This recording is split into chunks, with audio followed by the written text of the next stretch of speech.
does she still have to do this in school? No. Or is this her presentation? Nope.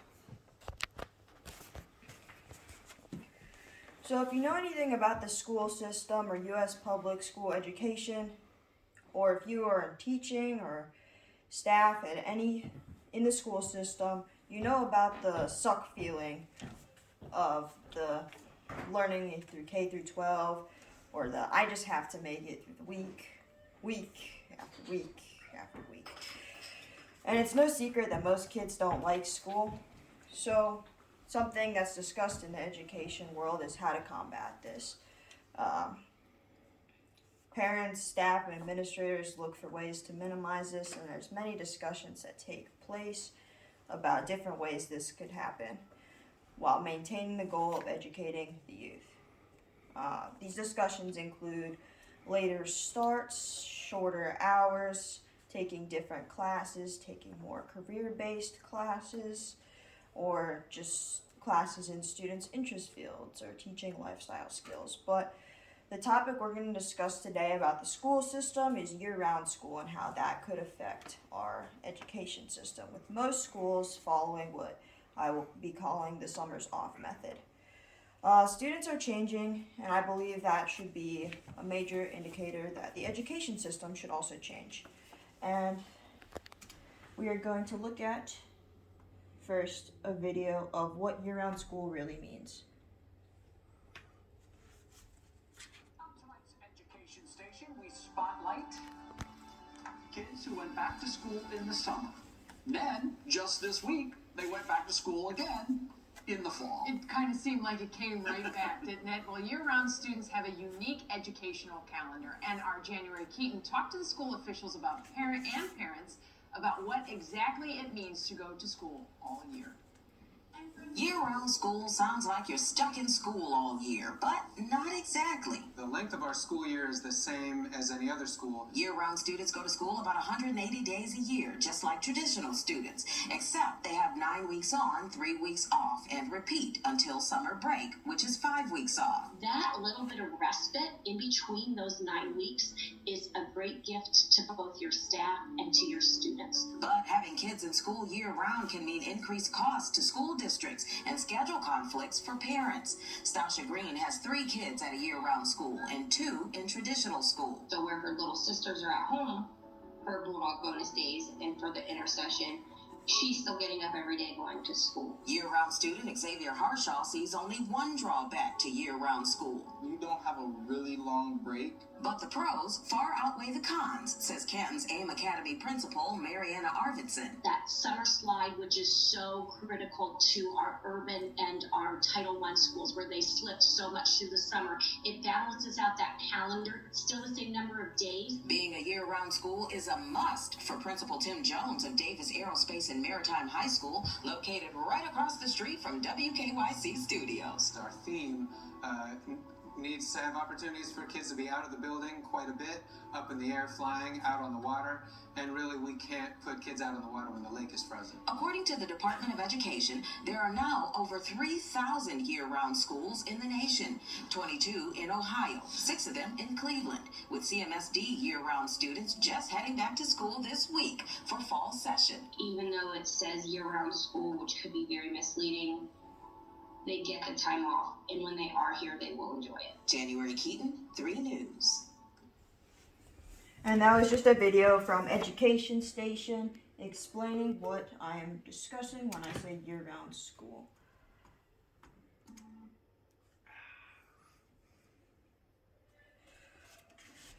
The first reason, and perhaps the most convincing reason to get on board of year-round schooling is to prevent burnout.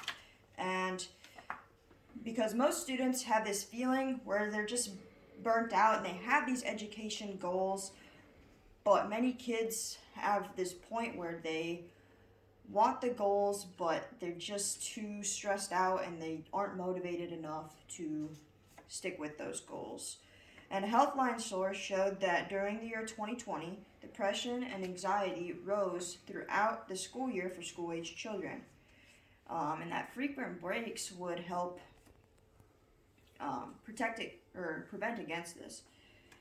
Another article from Paw Print News reports that with so many students struggling, you'd expect the school system to change, but throughout many years, it just hasn't. Year-round school is more balanced and it helps combat these problems within the school system. And this video is going to explain, it's from pbs.org, and it's going to explain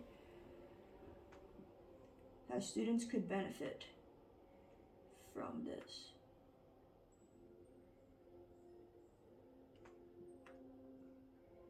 At Fidelity, your dedicated advisor will work with you on a comprehensive wealth plan across your full financial picture. A plan with tax-smart investing strategies designed to help you keep more of what you earn. This is the planning effect. September instead of in the middle of summer. They never get Great. We can go on. Once we got a sense of what the schedule actually is, we just thought, man, that's great. We can go on vacation in September instead of in the middle of summer. They never get that feeling of, oh, I'm so sick of being at school, because they get so many breaks that they're always refreshed and ready to go back to school. So that was the wake-up call to me, to see how different they felt about it. Principal Beth Sturgill is a big believer. She says, in addition to preventing student and teacher burnout, less time is needed for reteaching at the beginning of the year. And for Piedmont, which is a diverse inner-city school with a high poverty rate, having shorter breaks throughout the year can provide more stability for at-risk students. There's lots of families.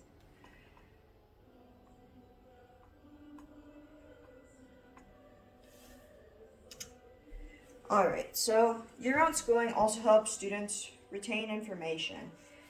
This year-round schooling means about the summer slide it discussed, it completely almost reduces that. A study from Ohio State University says there are no real learning differences between the school schedules. So it doesn't mean that there's necessarily smarter kids because of this, but a contradicting study from the National Summer Learning Association shows it can take up to 8 to 13 weeks after summer break for students to relearn and reteach everything that they already knew before. This could be a great idea for year-round schooling to, if taken advantage of properly. Students could cover more info or use the weeks that they are saving to spend more time on difficult concepts. It's a great idea on learning more towards a path to becoming adults, because adults are on a completely different schedule than today's youth.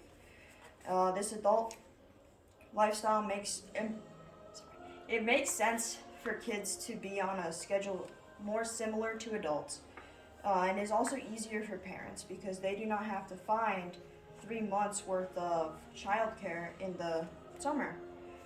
And it's hard for many parents to find childcare. The Center for American Progress says that parents' work struggles when they can't find childcare, and as it turns out, 73% of parents struggle to find childcare during the summer. A big reason I believe for why students should be on the year-round schedule is because when they become an adult, which is what school is preparing kids to do, they aren't going to have this 3-month break of doing nothing. And so overall, this year-round schedule is better for students, parents, and teachers. Most people are in doubt or fear of change, but year-round schooling is on the side of education. Education is on the side of year-round schooling. And overall, it'll help combat the suck feeling of school. It's necessary at this point with kids struggling with their mental health and with their physical health. It's a great step towards a better education system, although it will not solve all of the issues. Parents, students, and teachers need to be heard within the education system, and many of them are in favor of this. Overall, year-round schooling is about the kids, and the school system should reflect what is for the kids.